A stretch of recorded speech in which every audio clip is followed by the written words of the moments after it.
je pense que vous savez que l'été de l'année 1594 a été un été extrêmement riche en événements. Et l'un des événements qui s'est passé pendant l'été 1594, c'est qu'un mathématicien qui est belge, je crois, alors il est dit belge dans certains livres et hollandais dans d'autres, mais je crois qu'il n'y avait pas trop de différence entre la Belgique et la Hollande en 1594, a lancé un défi à tous les mathématiciens contemporains, à tous ses contemporains en fait, qu'ils soient mathématiciens ou non, qui était de résoudre une équation du 45e degré. Et donc, avant von Neumann, personne n'avait résolu les équations du 45e degré. Et von Neumann a voulu faire mieux que tout le monde. Et il a dit, voici une équation du 45e degré, et je mets au défi quiconque de la résoudre.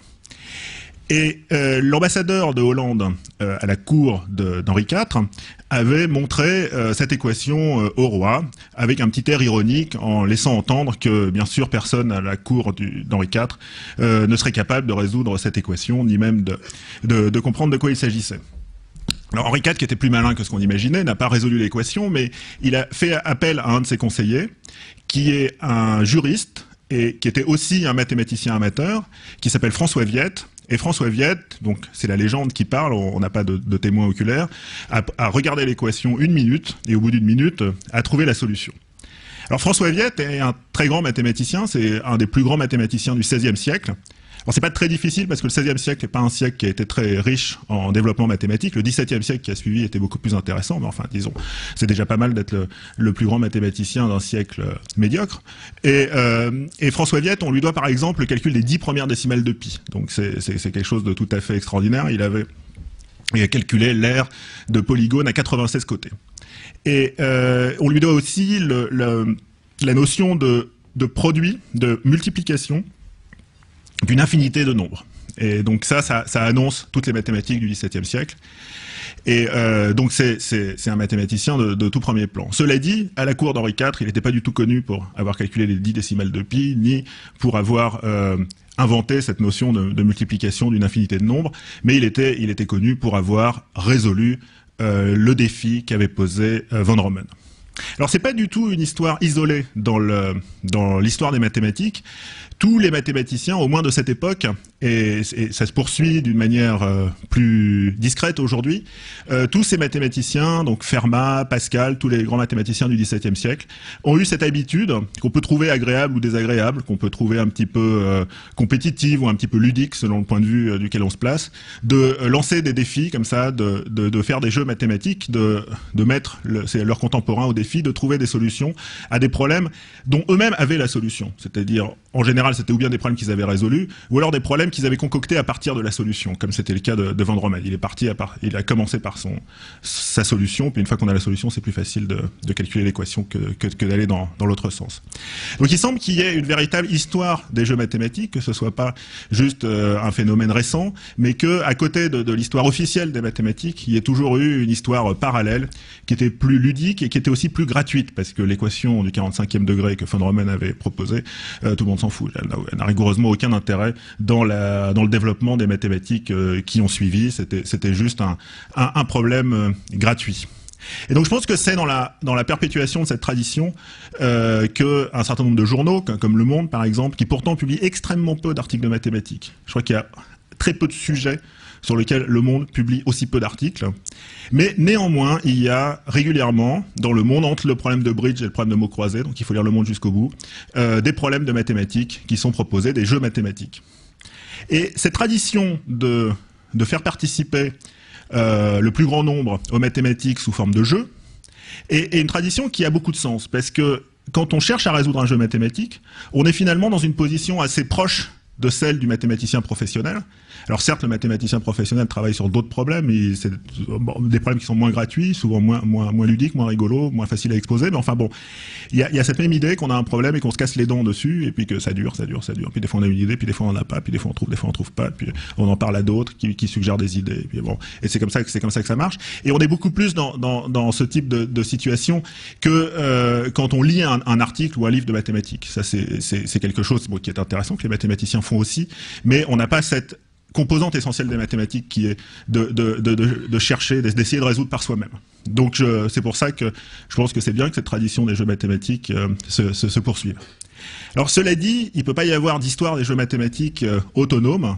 il n'existe des jeux mathématiques que parce qu'il y a aussi des mathématiques sérieuses. S'il n'y avait pas de mathématiques sérieuses, on peut imaginer que les jeux mathématiques se seraient épuisés d'eux-mêmes. Donc c'est un peu la partie émergée de l'iceberg, mais il ne faut pas oublier qu'il y a une partie immergée qui sont les mathématiques.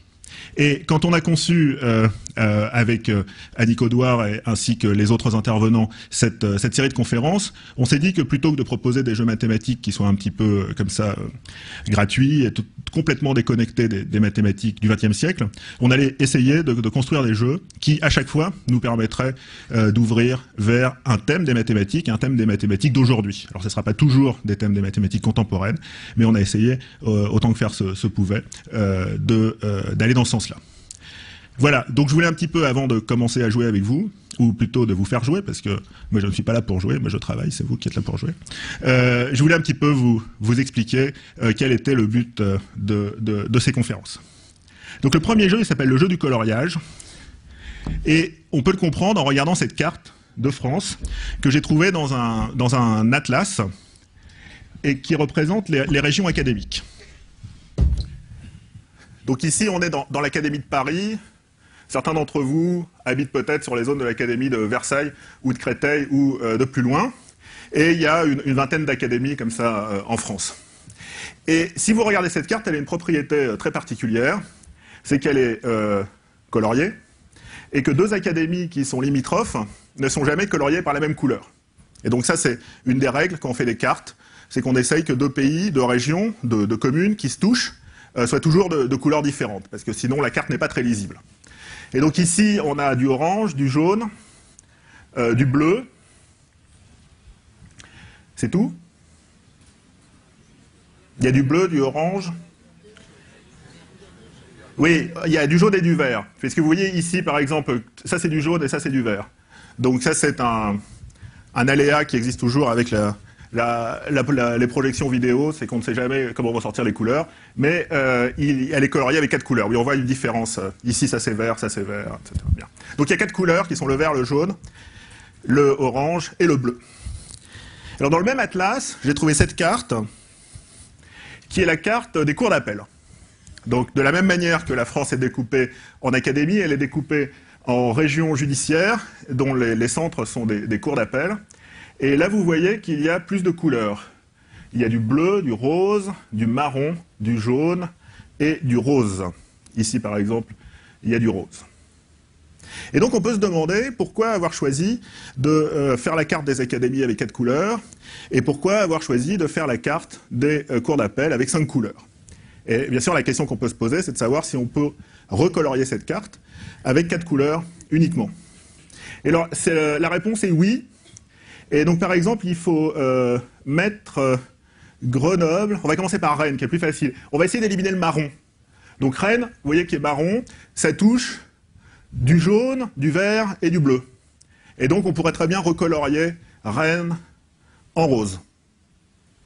Alors, de la même manière, Grenoble, on pourrait le recolorier en vert, puisque ça ne touche pas Riom, ça touche Lyon, Chambéry, Nîmes et Aix-en-Provence. Et tout ça, c'est jaune, rose ou bleu. Donc on pourrait mettre Grenoble en vert. Paris, c'est un petit peu plus compliqué parce que ça touche des académies, des régions judiciaires qui sont déjà des 4 couleurs, mais on pourrait mettre Paris en bleu, ce qui créerait un conflit avec Versailles, puisque Versailles est déjà bleu, mais ensuite il suffit de recolorier Versailles en vert. Et vous voyez qu'on a éliminé le marron de Paris. Et il nous reste Agen, qu'on peut recolorier en vert, mais ce qui va créer un conflit avec Pau, qu'il suffit de recolorier en bleu. Bon, donc si vous n'avez rien compris, c'est pas grave. Ce qui est important de retenir, c'est que cette carte est faite avec 5 couleurs, mais on aurait pu très bien la colorier avec 4 couleurs uniquement. Donc voilà une carte d'un pays imaginaire. Donc peut-être si un jour on trouve une île rectangulaire, eh bien il y a différents continents qui vont réclamer différents bouts de cette île. Et puis comme on n'aura pas d'idée, il n'y aura pas de frontière historique, puisque ça sera une île qu'on vient de découvrir, eh bien on va décider de faire des pays rectangulaires eux-mêmes. Et donc voilà la carte de géographie peut-être du futur, une carte de géographie du futur. Et à votre avis, combien il faut de couleurs pour la colorier?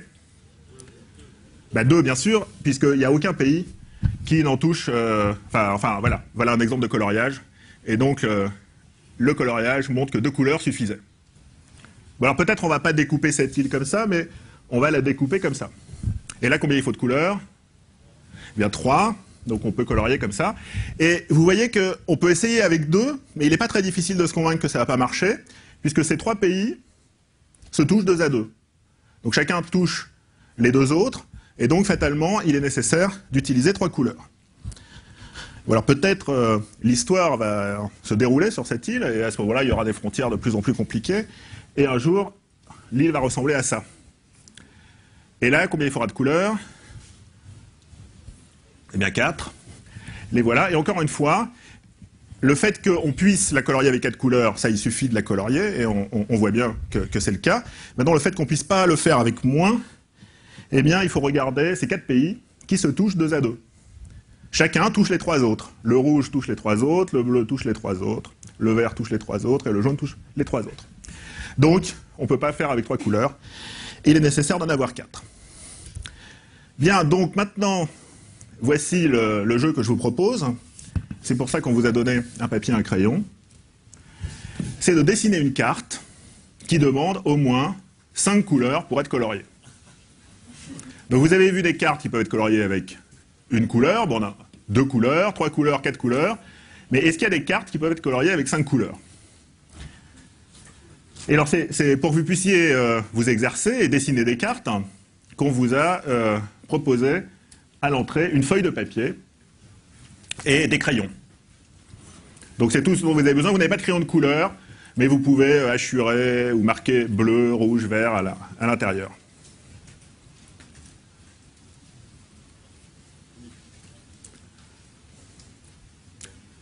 Donc vous pouvez coopérer. Vous pouvez coopérer de 2 manières. Vous pouvez coopérer de manière antagoniste. Vous faites des équipes où il y en a un qui dessine des cartes et l'autre qui essaye de les colorier. Et puis vous pouvez aussi échanger des idées sur la manière de dessiner une carte qui demande 5 couleurs.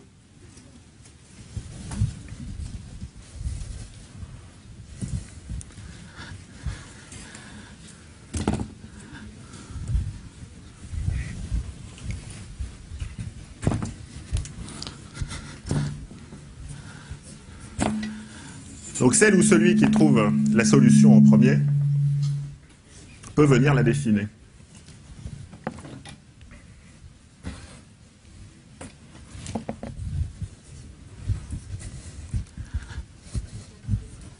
Qui a déjà trouvé?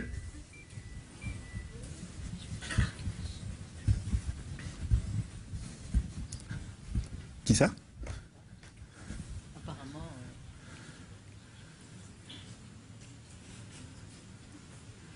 Vous pouvez vous exprimer même de manière négative si vous voulez. Si vous trouvez que le jeu est complètement inepte. Jusqu'à un point ou pas? Oui.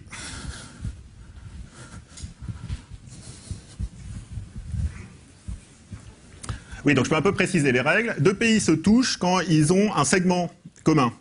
S'ils se touchent juste en un point, ça ne compte pas. On peut les colorier de la même couleur, s'ils se touchent juste en un point.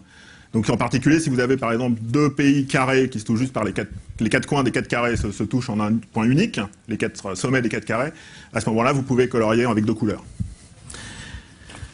Et également, les pays sont d'un bloc. C'est-à-dire, vous ne pouvez pas dire il y a l'Alaska qui fait partie des États-Unis, mais il y a 2 bouts, ou il n'y a pas l'île de la Réunion, et les Antilles, etc. Même la Corse, on considère, hop, c'est des pays qui doivent être d'un bloc.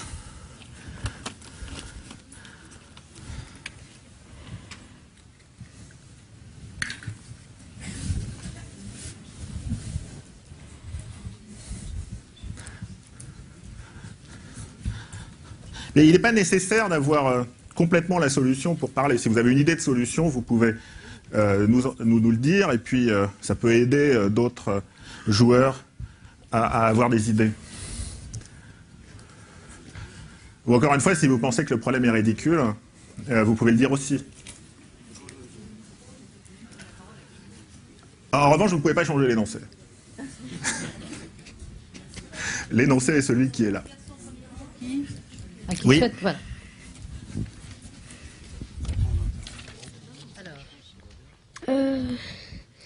c'est lui qui l'a décidé? Quoi? Tu veux pas aller le décider? Ah si? Voilà, nous avons un premier expérimentateur. Voilà un feutre. Là, c'est plus Tiens, facile on va à le dessiner ensemble. Alors, ici. En bleu? Alors ça en bleu. Ça en vert. Là, il y a du jaune. Là, du bleu. Là, du vert. Alors, j'essaye de reproduire les cartes. Ici, il y a du bleu et du jaune. Après, là, c'est assez compliqué. Ça fait ça.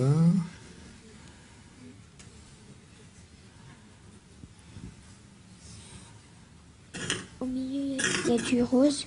Et là, il y a du rose. Ah non, là, il y a du rose. C'est ça? Oui. Merci. Quel est ton prénom? Martin. Merci beaucoup. Voilà une première présentation. Alors, voici une première proposition. Il y en a une autre ici.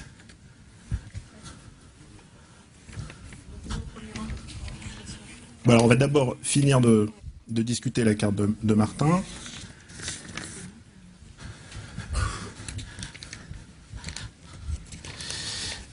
Alors, ce qui est sûr, c'est que ces deux pays doivent être de couleurs différentes.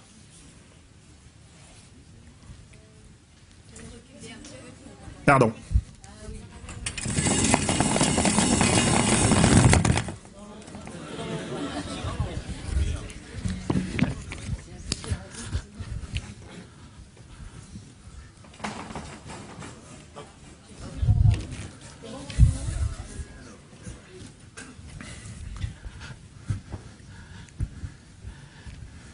Bien, celui-ci doit être d'une troisième couleur.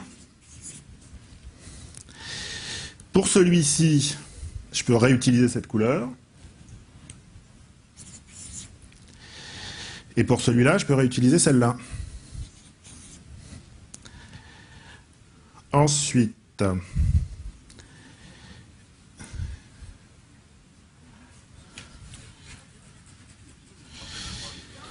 celui-là, on peut mettre 1 ici, 4 là, 3 et 3.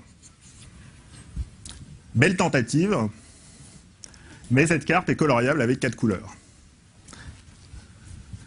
Donc, deuxième tentative. À vous. On prend une autre feuille. On prend une autre feuille. Ouais. Tiens, voilà ton brouillon.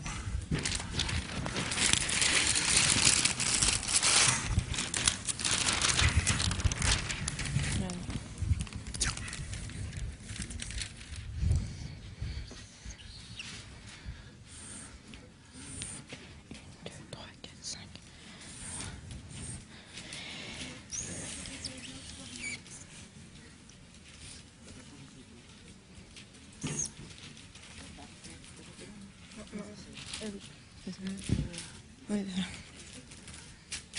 Voilà. Merci. Ton prénom? Ismaël. Avec un H? Non?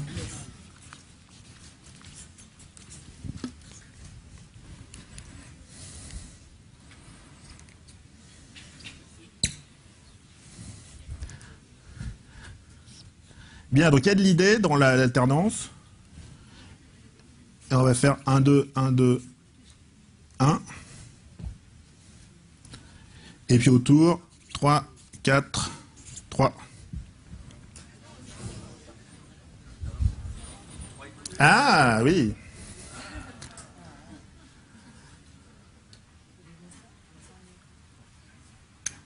Bien, donc on va recommencer.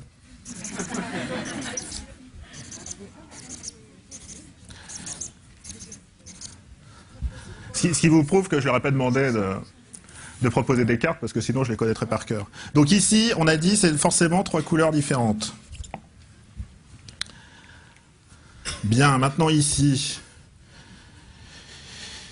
2.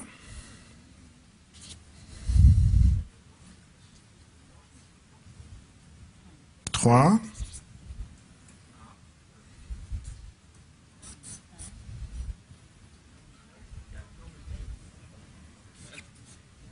Et 1.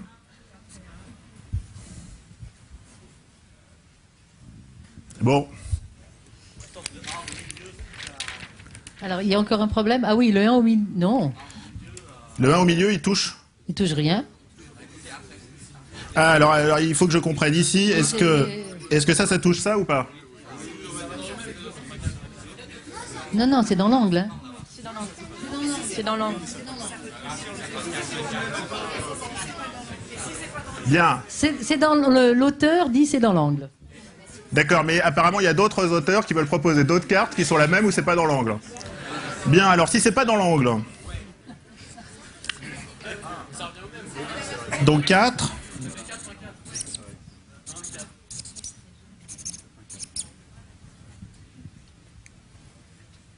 Bien, belle tentative qui nous a occupé un peu plus longtemps. Donc c'était clairement une carte plus difficile à colorier. Mais elle est coloriable.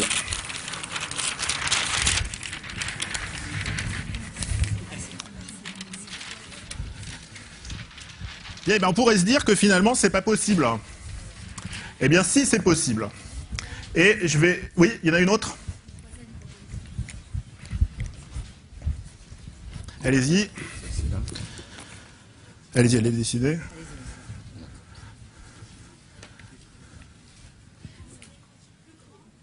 Oui. D'accord. Ou avancez-vous, il reste... Ah non, ça c'est la place de...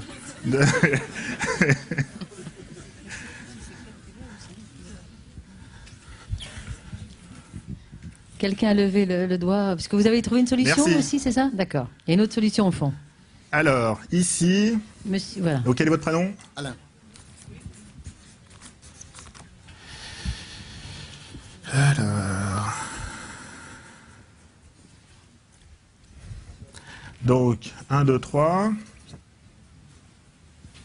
3, 1. 4.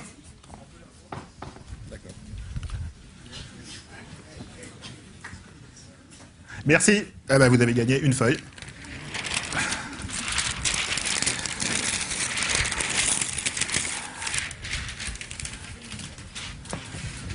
Mademoiselle, vous venez, approchez-vous. Ah non, c'est dans la règle du jeu, il faut venir dessiner sa carte. Il faut venir dessiner. Ah oui, ça, il faut bouger. Vous étiez bien installé hein, au centre, là-bas, mais il faut venir dessiner votre carte.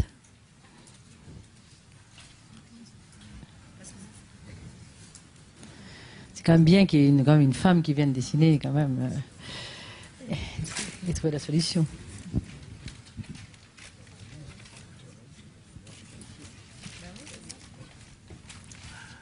Voilà.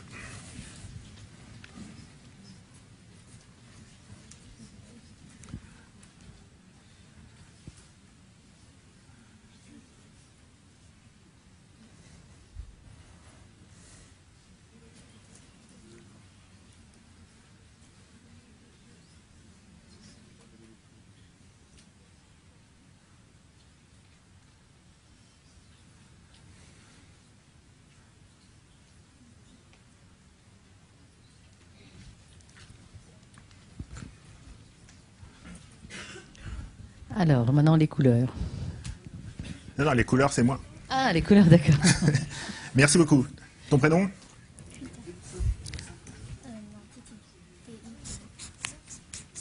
Merci beaucoup.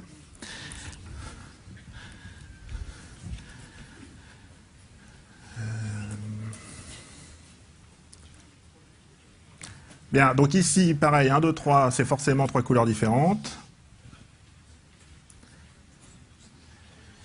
Donc ici, 2. Là, ça va être forcément 4. Ici, il faut prendre 4. Et ici, 2. Non, oui, 2. 1, 4. Voilà, donc je ne l'avais pas trouvé. Donc, quel est ton prénom? Donc ça, c'est la carte dite de Titi et Jérôme.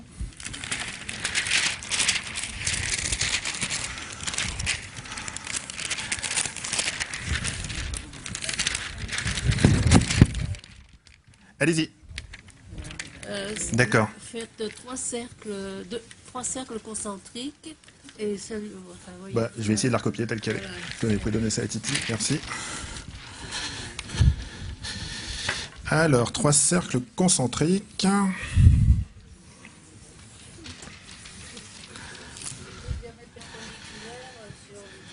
Sur le deuxième, sur celui-là. Hop.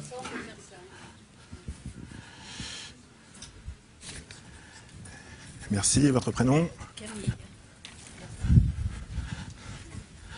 Là, pour ceux qui sont au fond, là maintenant on est dans les cercles et plus du tout dans les figures rectangulaires ou carrées.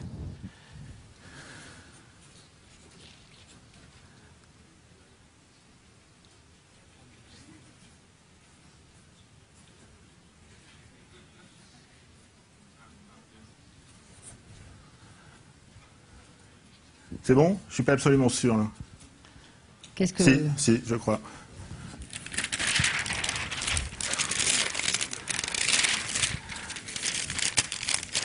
Ouais.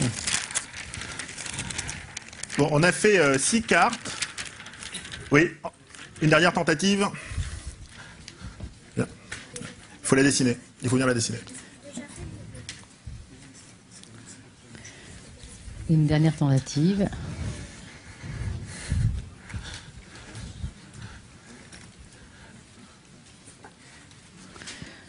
Je pense que vous êtes tous en train de dessiner et trouver des tas d'autres solutions. Vous allez bien garder pour vous. Vous allez faire ça tout le week-end, je pense.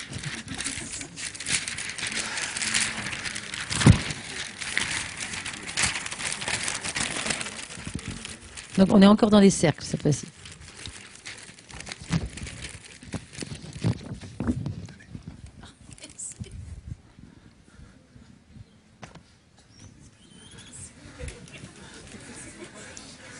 Alors, vous avez une autre stratégie qui est de proposer des cartes qui font 1000 pays de manière à m'épuiser. Merci. Ton prénom? Samy, SAMY.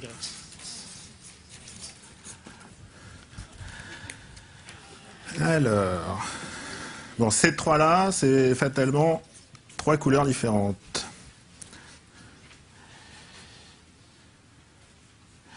Donc là, je vais remettre un 2. Là, je vais remettre un 1. Là, ce sera forcément un 4.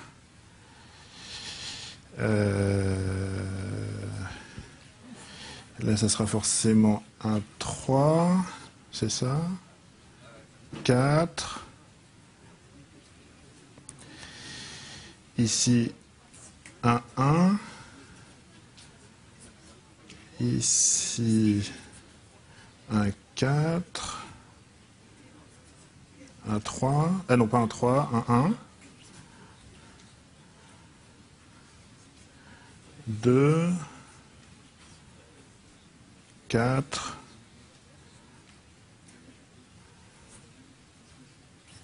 2 et 4. Vous vérifiez? C'est OK? Là, bon, alors, c'est vrai que c'est pas... Vous êtes nombreux, la salle est grande.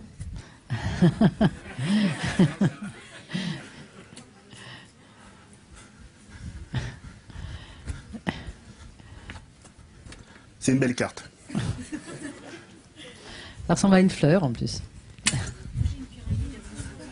D'accord, donc on va prendre une dernière solution qui a l'avantage de nous introduire des pyramides. Voilà.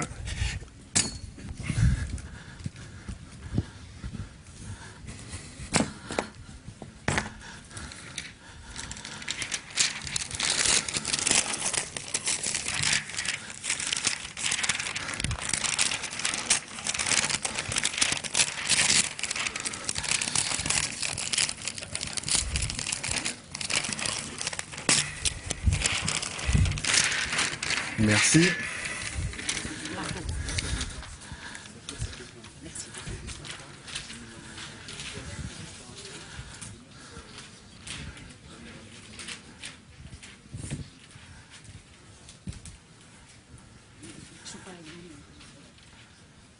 Non, non, ça c'est moi.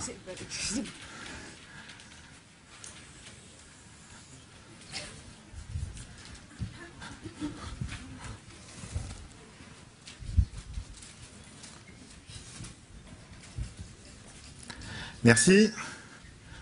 Ici, il y a deux pays, là, il y en a un seul, c'est ça? Oui. D'accord.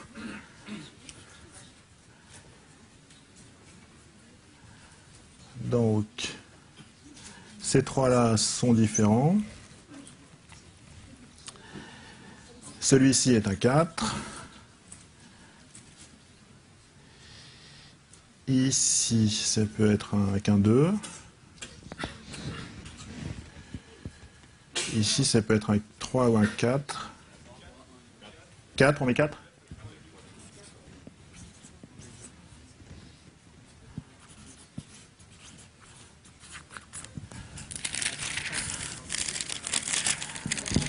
Alors, je ne sais pas si la salle progresse ou c'est moi qui me fatigue.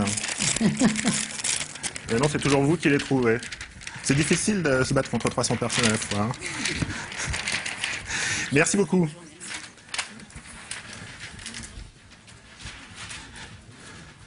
Bien, eh bien... Non, c'est trop tard. Désolé. Je vais vous proposer une solution, mais avant la solution, qu'est-ce qui se passe? Oui, d'accord. Donc avant de vous montrer la solution, je vais vous remontrer le problème. Parce qu'il fallait lire tous les mots. Donc dessiner une carte qui ne veut pas être coloriée avec moins de 5 couleurs.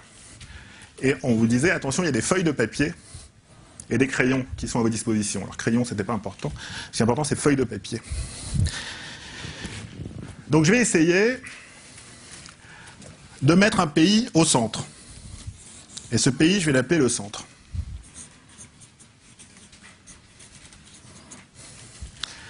Puis je vais mettre un pays au nord, que je vais appeler le nord.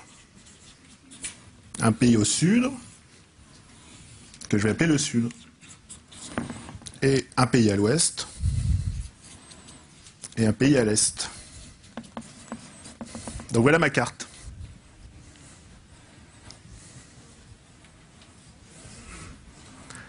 Donc certains d'entre vous sont peut-être malheureux du fait que le pays Est et le pays Ouest ne se touchent pas.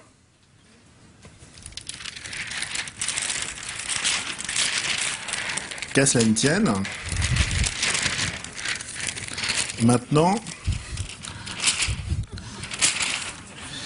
ils se touchent.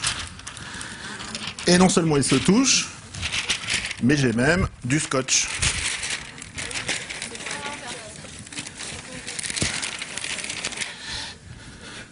Donc je vous avais dit, il faut faire attention, c'est dans une carte du futur. Alors, vous remarquez que l'Est et l'Ouest se touchent maintenant, mais tous les pays ne se touchent toujours pas. Le Nord et le Sud ne se touchent pas. Et bien qu'à cela ne tienne, ils vont se toucher.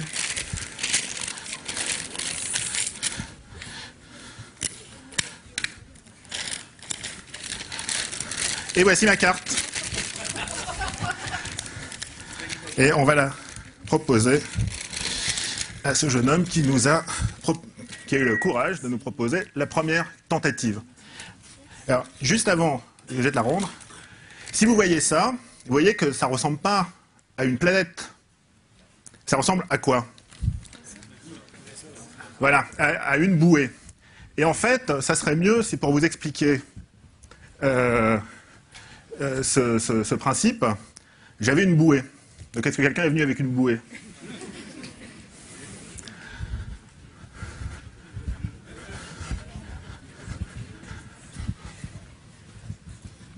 Ça qu'une bouée, non? Personne n'a de bouée Monsieur, dans son vous sac. n'avez pas de bouée? Pourtant, je suis sûr qu'il y en a qui sont venus à bicyclette ce matin, non? Personne.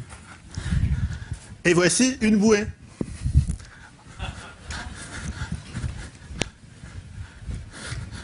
À la Cité des Sciences, il suffit de se retourner et on retrouve un objet géométrique. Donc voilà comment on peut, sur une bouée, peindre une carte à 5 couleurs, c'est-à-dire faire 5 pays, tels que chacun touche les 4 autres. Donc,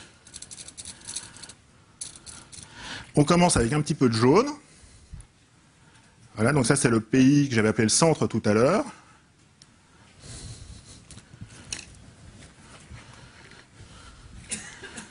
J'ai promis à l'équipe technique que la salle serait propre quand je partirai. Je ne sais pas si je vais y arriver, mais je vais quand même essayer. Donc voici le pays jaune. Ici. Après, j'avais un pays qui s'appelait le Nord, donc qui était au-dessus du jaune. Et il est là. Et il est vert.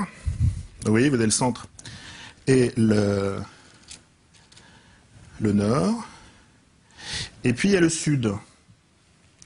Alors le sud, je vais le peindre en bleu.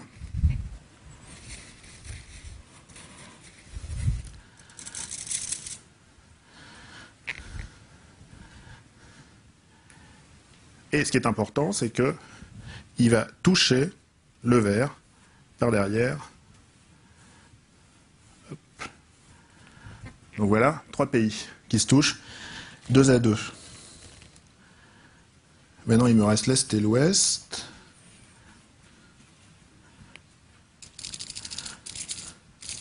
Alors le rouge, on va le mettre à l'Est. Ça fera des souvenirs.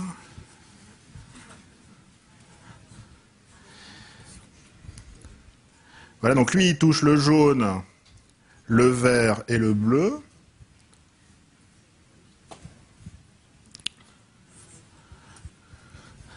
Puis pour finir, il faudrait que je fasse l'ouest. Voilà, où je le laisse en noir. D'accord, ou sinon il faudrait que je repeigne tout ça, de manière à toucher ici les 3 pays, centre, nord et sud. Et par ce côté, l'ouest, l'est. Voilà, donc ça je peux aussi l'offrir à un spectateur, mais dans ce cas-là je vais vous donner aussi un peu de sopalin.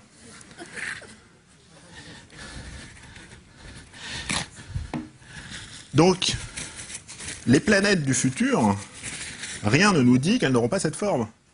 Imaginez-les dans l'espace, et il y a de nouveaux problèmes politiques qui peuvent se poser sur des pays, des planètes de ce type, parce que les frontières ne sont pas du tout comme sur nos pays. Et que maintenant vous connaissez cette planète, est-ce qu'il est possible d'avoir 6 pays qui se touchent 2-2 ?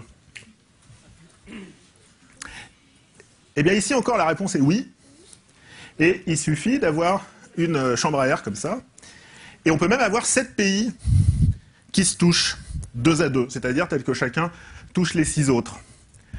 Donc là, est-ce que parmi tous ceux qui sont venus avec une bouée, est-ce qu'il y en a qui ont des bouées à 7 couleurs, où chacune des zones touche les 6 autres? En fait, je vais vous dire un secret, c'est moi qui ai apporté, surtout celle-là.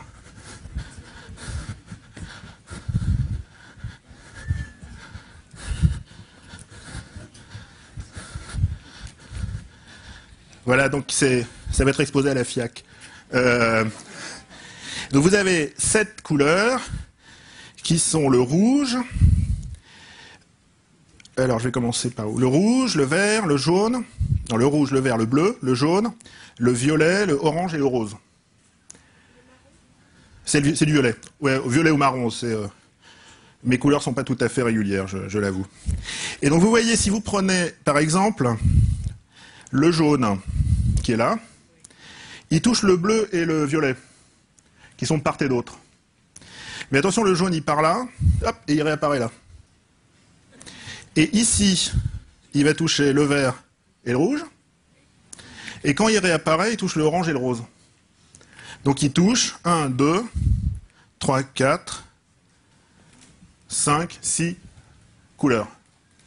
Il touche les pays les 6 autres pays. Puis vous pouvez faire le même raisonnement pour chacun d'eux. Alors 8 couleurs. Voilà un vrai mathématicien qui sait poser les bonnes questions. Eh bien 8 couleurs, ça n'est pas possible. Et pour ça, il faudrait une planète encore plus compliquée que celle-ci. Alors ça, si vous le voyez comme une lettre, c'est un O. ou ça pourrait être un P ou un Q, tout ça c'est la même chose. Mais il nous faudra une autre lettre pour faire 8 couleurs, le B.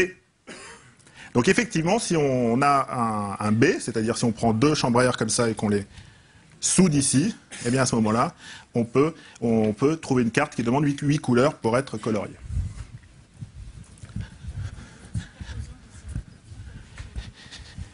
Alors c'est une très très bonne question.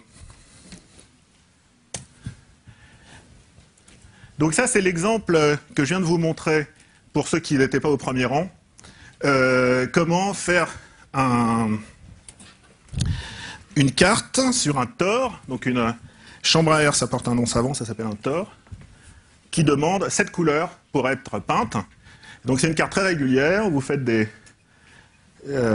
pays un peu comme du parquet, et puis vous voyez que quand vous allez refermer la première fois, c'est-à-dire que l'Est et l'Ouest vont venir se coller, eh bien le 7 va prolonger le 7, le 6 va prolonger le 6, et ça doit être le 5, qui va prolonger le 5 ici, le petit bout de 5 qui manque. Donc, dès que vous aurez fermé votre premier cylindre, eh bien, chacun des pays numérotés sera d'un seul bout. Okay, donc ici, vous pouvez me dire, mais il y a un petit bout de 7 là et un petit bout de 7 là. Non, bien sûr, parce que quand vous refermez, les deux petits bouts de 7 vont être collés l'un à l'autre. Et ensuite, donc si on prend le 4, il touche déjà le 3 et le 5, comme ça. Mais quand on va refermer la deuxième fois, donc attention, c'est pas c'était 3 fois la même chose.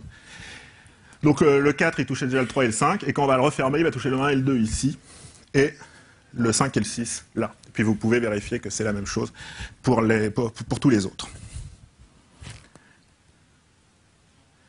Et alors voici la question que vous m'avez posée. Donc bien entendu, sur le plan, c'est pas possible. On ne peut pas trouver 5 pays qui se touchent 2 à 2. Il y a ce matin, j'ai cru que mes certitudes vacillaient, mais finalement non, à chaque fois, on s'est rendu compte que toutes les cartes qu'on proposait étaient toujours coloriables avec 4 couleurs, pouvaient être coloriées avec 4 couleurs. On a vu que sur la chambre à air, c'est-à-dire le tore à un trou, on pouvait aller jusqu'à 7 couleurs, mais on ne peut pas aller au-delà. Sur le tore à 2 trous, on peut aller jusqu'à 8 couleurs. Le tore à 3 trous, 9 couleurs. Le tore à 4 trous, 10 couleurs. Le tore à 5 trous, 11 couleurs. Et le tore à 6 trous, 12 couleurs.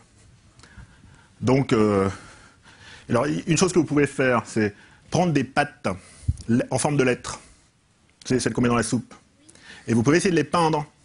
Donc c'est mieux que votre nom sur un grain de riz. Vous pouvez essayer de peindre le B avec 8 couleurs. Donc ça pose des problèmes techniques au-delà des problèmes mathématiques. Alors un autre problème mathématique qui peut se poser, c'est que ce qui se passe si on continue, si on peut toujours imaginer, même si ça devient plus difficile à réaliser techniquement, des tores à 6 trous, 7 trous, etc. Une autre chose que vous pouvez faire, et en plus ça peut être décoratif, si vous prenez les fenêtres anciennes, vous avez à l'intérieur des fenêtres, ou dans les portes-fenêtres, vous avez des barreaux de bois, et puis vous avez des tout petits carreaux. Bien, comme ça, vous avez des tores à un grand nombre de trous, et vous pouvez les peindre. Et comme ça, vous pouvez épater vos amis avec vos fenêtres peintes. Et donc on peut se demander, si vous avez une fenêtre avec plus de 6 trous, comment est-ce que le nombre de couleurs évolue. Et une fois que vous avez vu 4, alors 7, 8, 9, 10, 11, 12, eh bien, si vous avez un tout petit peu d'intuition mathématique, vous allez répondre, ça continue 13, 14, 15, 16, 17, etc. Donc c'était moi aussi ce que j'ai cru, mais en fait pas du tout. Ça continue comme ça. Ça fait 12, donc ça fait 12, 12, 13, 13, 14, 15, 15. Et donc c'est une structure beaucoup plus irrégulière que ce qu'on imagine. On a l'impression que rajouter un trou va à chaque fois demander une couleur de plus, et c'est pas vrai. Par exemple, le tore à 6 et à 7 trous, eh bien, ils demandent l'un et l'autre le même nombre de couleurs, 12 couleurs, pour être coloriés. Donc la question suivante.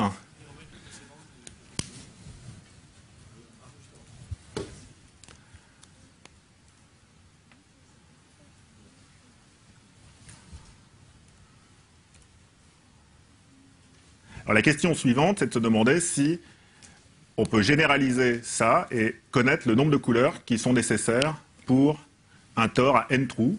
Alors la réponse est oui. Et voici la formule, donc accrochez-vous. C'est celle-là.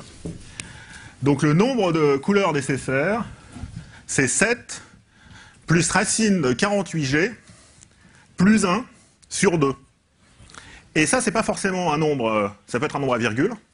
Et dans le cas où c'est un nombre à virgule, il faut l'arrondir par défaut. Oui. G, c'est le nombre de trous. Pardon. Donc on peut faire l'expérience. Si vous avez 2 trous, eh bien 48 et 48, ça fait 98, ça fait 99. La racine de 99... 96, merci. La racine de 96, ça doit être 9 et des poussières. 9 et des poussières, vous ajoutez 7, ça doit faire 16.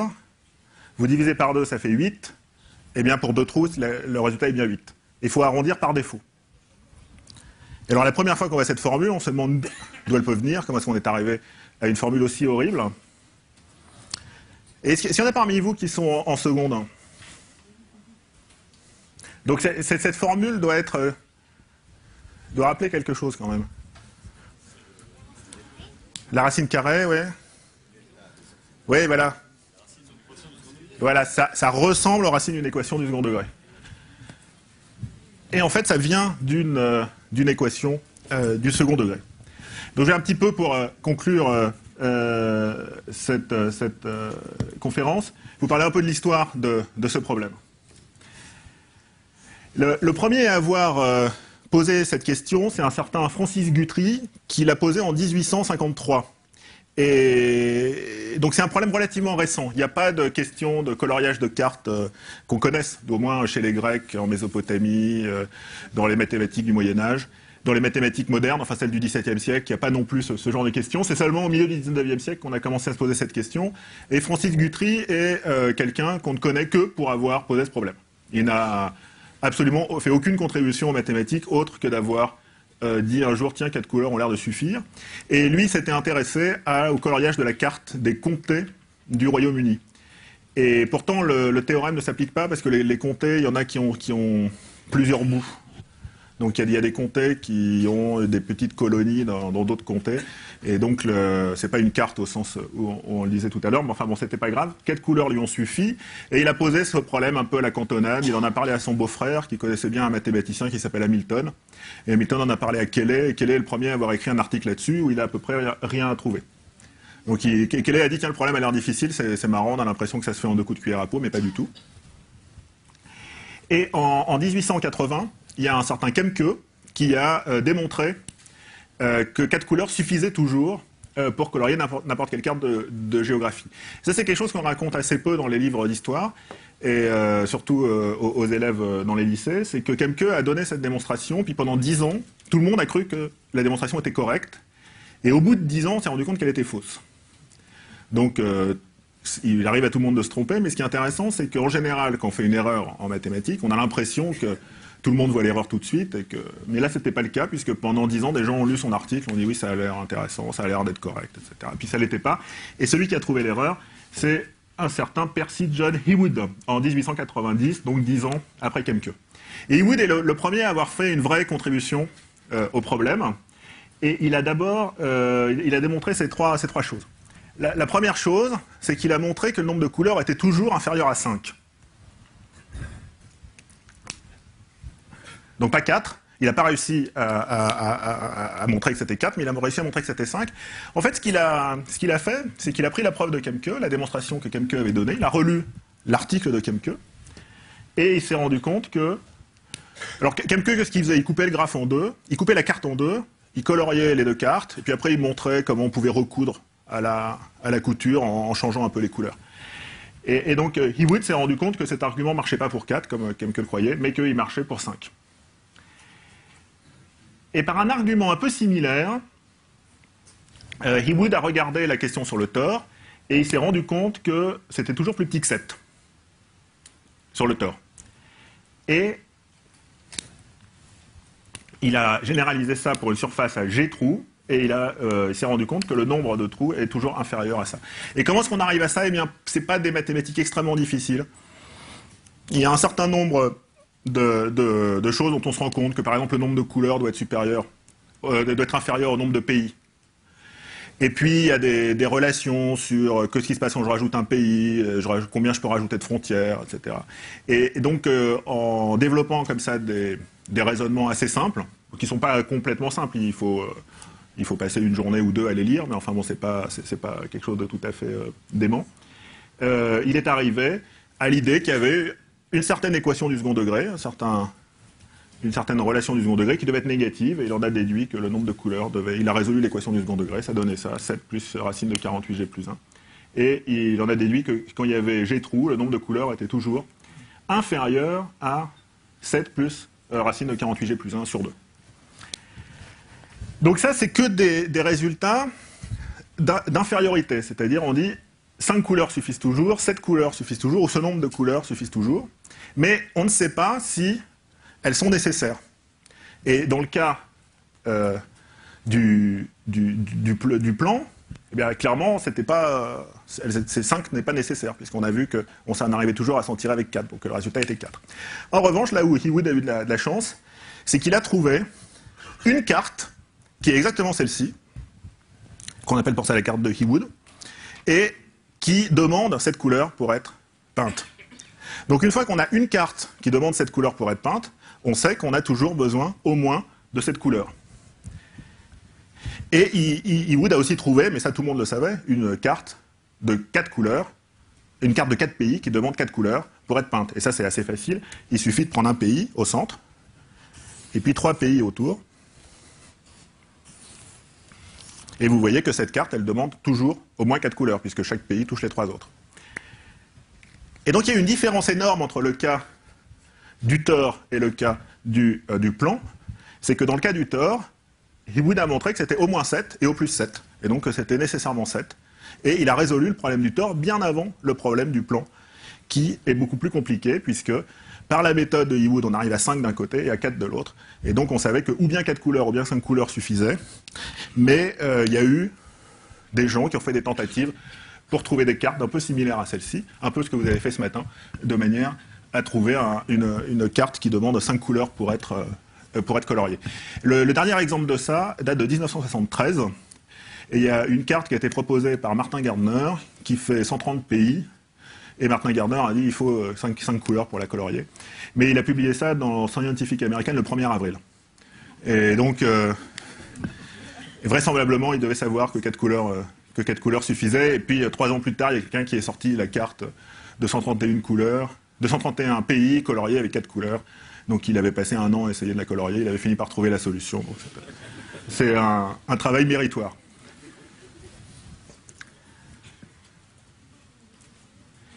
Et le problème a avancé en 1968, quand 2 mathématiciens qui s'appellent Ringel et Youngs ont résolu le problème sur toutes les surfaces sauf le plan. Et ça, c'est aussi quelque chose de très surprenant, c'est qu'on s'attendrait à ce que le problème du plan ait été résolu d'abord, cette histoire de 4 couleurs qui est relativement simple à comprendre et à expliquer, et puis que ces histoires de tore avec des trous aient été résolues beaucoup plus récemment. Et en fait, pas du tout. L'histoire s'est déroulée dans le sens inverse. C'est d'abord dans le cas du tore avec des trous qu'on a réussi à le résoudre. Et en 1968, quand Ringel et Youngs ont annoncé leurs résultats, il ne restait plus qu'un problème dans ce domaine, c'était celui de savoir si sur le plan il fallait 4 ou 5 couleurs. Et ce problème a été résolu encore 8 ans plus tard, en 1976, par Appel et Haken. Et la démonstration d'Appel et Haken est tout à fait surprenante, parce qu'autant je vous ai dit que pour arriver à cette formule qui a l'air compliquée, eh bien, il suffisait d'un petit peu de calcul algébrique, autant Appel et Haken ont donné une démonstration qui étudie un certain nombre de cartes qui sont des cas particuliers dans leur démonstration. Donc, comme dans beaucoup de démonstrations, on fait un cas général qui est l'ensemble des cartes qu'on connaît, puis on dit « Ah oui, mais attention, il y a cette carte qui est particulière, il y a cette carte qui est particulière, etc. » Donc, il faut les faire à part. Donc ça, c'est quelque chose qui arrive relativement fréquemment. En général, on a 3, 4, 5 cas particuliers à regarder dans une démonstration. Et ici, Appel et Haken en ont eu 1492. Et donc, ils n'ont pas pu faire le calcul à la main, et ça a été le premier résultat qui a demandé un ordinateur pour être démontré. Et donc on pense que la méthode était un peu connue avant 1976, mais c'est seulement en 1976 que Appel et Haken ont acheté un nouvel ordinateur qui était suffisamment puissant pour résoudre le problème, et l'ordinateur a tourné pendant 70 jours. C'est-à-dire ils ont appuyé sur la touche Enter de l'ordinateur, et 70 jours après, l'ordinateur a sorti une liste de cartes avec des coloriages dans tous les sens, et on a considéré que le théorème était démontré. Et c'est un des rares théorèmes qui est démontré à l'aide d'ordinateurs. Alors bien sûr, si vous voulez calculer la millième décimale de pi, il vous faut un ordinateur. Enfin, vous pouvez toujours tenter de le faire à la main, mais il vaut mieux avoir un ordinateur. Mais vous voyez que dans la forme même du problème qu'on pose, calculer la millième décimale de pi, bon, bah, on se dit c'est un problème où il va falloir calculer. Tandis que pour le théorème des 4 couleurs, rien ne prédisposait ce problème à demander une telle quantité de calcul mécanique pour être résolu. Et néanmoins, ça a été le cas. Alors, de 10 semaines, on est passé à 20 minutes. Et aujourd'hui, pour démontrer le théorème des 4 couleurs, il faut avoir un ordinateur un peu comme celui-là. C'est plus des ordinateurs très puissants dont on a besoin, qui demandent 20 minutes de calcul. Et essentiellement, c'est parce que les ordinateurs vont plus vite. Donc on a aussi un petit peu avancé. Maintenant, on n'a plus besoin que de faire 700 cas particuliers. Donc par rapport à 1400, c'est moins. Mais cependant, ça reste toujours une démonstration extrêmement bizarre. Il n'y a que 2 démonstrations dans l'histoire des mathématiques qui ont demandé des ordinateurs. Il y a celle-ci et une démonstration qui a été proposée en 97, donc il y a 7 ans, pour résoudre un autre problème de géométrie qui lui aussi ne prédisposait pas du tout. Enfin, quand on le regarde, on pense que c'est un problème qui va se résoudre par des outils traditionnels. Et c'est malgré tout un problème qui a demandé des tonnes et des tonnes de calculs. Et on se demande un petit peu si ce genre de phénomène va se reproduire dans le futur, c'est-à-dire si ces 2 cas sont des cas isolés, ou si on entre dans une ère où les mathématiciens vont se mettre à utiliser des outils. Le fait que les mathématiciens utilisent des outils, donc si vous avez fait un tout petit peu d'études de mathématiques, vous avez sûrement entendu un vieux prof de maths expliquer qu'en mathématiques, on a juste besoin d'un tableau noir et d'une craie, et fustiger ses collègues qui achètent des grenouilles et des accélérateurs de particules, des microscopes, des télescopes, et des choses extrêmement chères qui ruinent les budgets des lycées, alors que les profs de maths, ils ont juste besoin d'une craie et d'un tableau. Et ben c'est plus tout à fait vrai, ça a été vrai jusqu'en 1976, mais à partir de 1976, eh bien on s'aperçoit qu'il y a des choses qui ressemblent au microscope, et qui s'appellent des ordinateurs, et qui servent à faire des mathématiques. Mais ça reste encore une forme de mathématiques extrêmement minoritaire. Voilà, je propose qu'on passe aux questions, mais juste avant, je pense qu'il y a une question qui va venir, c'est à quoi ça sert ces problèmes de coloriage? Et au départ, à rien. Donc c'est sûr que quand Guthrie a proposé ce problème, c'était pour lui une manière, disons, de ce qu'on appelle aujourd'hui explorer l'espace. C'est-à-dire on se pose une question sur l'espace qui nous entoure, on essaye de la résoudre, et on a le sentiment, comme ça, de mieux comprendre l'espace dans lequel on vit. Donc on peut explorer l'espace avec une navette spatiale, mais comme on l'a vu, on peut aussi, une roue de vélo suffit pour explorer l'espace. C'est seulement plus tard que ce type de question a trouvé un intérêt. Alors d'abord, il y a un intérêt à l'intérieur des mathématiques, qui est cette question qui a l'air facile, mais qui est extrêmement difficile, qui est de dire si je prends un tore comme celui-ci, et que je le déforme petit à petit. Donc, je vais essayer de le déformer. Je peux faire ça, par exemple. Je peux faire ça. Et je peux faire des choses beaucoup plus compliquées, comme ça, par exemple, etc. Hop. Voilà. Est-ce qu'un jour, je vais obtenir une sphère? Alors là, si quelqu'un arrive à obtenir une sphère à partir d'une chambre à air, on se dit, on va crier au miracle. Et on aurait raison, parce qu'on ne peut pas déformer un tore en une chambre à air. Cela dit, notre intuition nous trompe très souvent sur ce genre de problème. Et il y a des questions sur les sphères qu'on peut déformer en d'autres sphères, etc., qui ont été... tout le monde pensait que non, et puis finalement la réponse a été oui. Donc, pour ça, on cherche aujourd'hui des outils qui permettent de démontrer qu'un objet ne peut pas se déformer continuellement en un autre. Eh bien, le théorème des 4 couleurs nous donne la réponse. Parce que si vous prenez maintenant cette chambre à air, ci, celle qui est peinte avec cette couleur, c'est-à-dire celle où il y a 7 pays, tels que chacun des pays touche les 6 autres. Et imaginez que j'arrive à la déformer. Donc vous voyez que quand je déforme ma chambre à air, les pays qui touchent des pays, ils continuent à les toucher. Ça, il n'y a pas de chose qui va changer. Et quand je déforme la chambre à air, imaginez que j'arrive à la transformer en une sphère. Et bien dans ce cas-là, j'aurai une sphère sur laquelle j'ai 7 pays qui se touchent 2 à 2, c'est-à-dire où chacun touche les 6 autres. Or, la sphère et le plan, c'est pareil de ce point de vue-là. Et donc, ça voudrait dire que j'ai réussi à trouver une carte qui demande cette couleur pour être coloriée sur le plan ou sur la sphère. Et ça, on sait que ce n'est pas possible, par le théorème des 4 couleurs. Alors, je dois vous avouer que cette démonstration, je l'ai un peu concoctée pour cet exposé. Ce n'est pas de cette manière que d'habitude on démontre qu'on ne peut pas transformer une chambre à air en une sphère. Mais malgré tout, l'idée de la démonstration, c'est ce genre d'idée qu'on utilise, c'est-à-dire on cherche une propriété intrinsèque de l'objet, ici qui est le nombre de couleurs nécessaires pour le colorier, mais on peut prendre d'autres propriétés intrinsèques, et on montre que, comme 2 objets ont des propriétés intrinsèques différentes, eh bien on ne peut pas déformer l'un en l'autre. Donc ça, c'est une application qui est à l'intérieur des mathématiques, mais depuis la fin des années 90, on a trouvé une autre application, et c'est depuis qu'on a des téléphones cellulaires. Quand vous avez un téléphone cellulaire, vous avez un certain nombre d'émetteurs qui sont répartis dans la ville ou dans la campagne. Donc vous avez la France qui ressemble en gros à ça. On l'avance. De toute façon, même si vous ne voyez rien, vous devez être capable d'imaginer ce que je raconte parce que c'est pas très compliqué. Donc vous avez la France qui est là. Vous avez des émetteurs qui sont ici.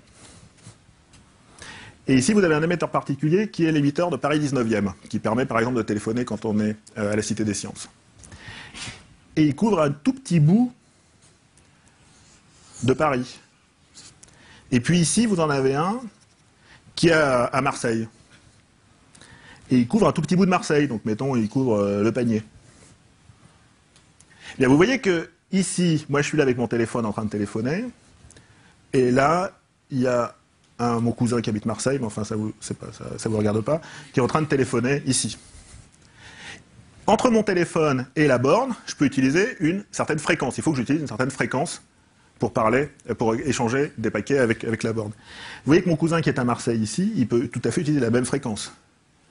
Parce que comme il y a le massif central entre nous, eh bien nos conversations ne risquent pas de se mélanger. En revanche, entre l'émetteur qui est dans le 18e et l'émetteur qui est dans le 19e, il faut que nous utilisions des fréquences différentes, parce qu'au moment où quelqu'un est à la frontière entre les deux émetteurs, eh bien, si les 2 émetteurs sont réglés sur la même fréquence, eh bien, ils risquent de parler aux 2 émetteurs à la fois, et à ce moment-là, ça va ou bien coûter plus cher, ou bien casser le réseau, casser la machine, enfin casser le téléphone, j'en sais rien. Donc en tout cas, il ne faut pas. Et donc vous voyez que la France est finalement non seulement découpée en régions académiques et en cours d'appel, mais elle est également découpée en cellules de téléphone portable. Et il est important que 2 cellules qui sont côte à côte, et ici la notion d'être côte à côte, c'est pas juste avoir une frontière en commun, c'est un peu plus compliqué, eh bien, soient réglées sur des fréquences différentes. Et donc tous ces problèmes qui paraissaient relativement gratuits et qui servaient juste à peindre des chambres à air à mélanger des couleurs, eh bien finalement aujourd'hui les principales personnes qui réfléchissent sur les meilleures manières de colorier des cartes, ce n'est pas des géographes, mais ce sont des marchands de téléphones portables. Donc c'est eux qui financent ce type de travaux.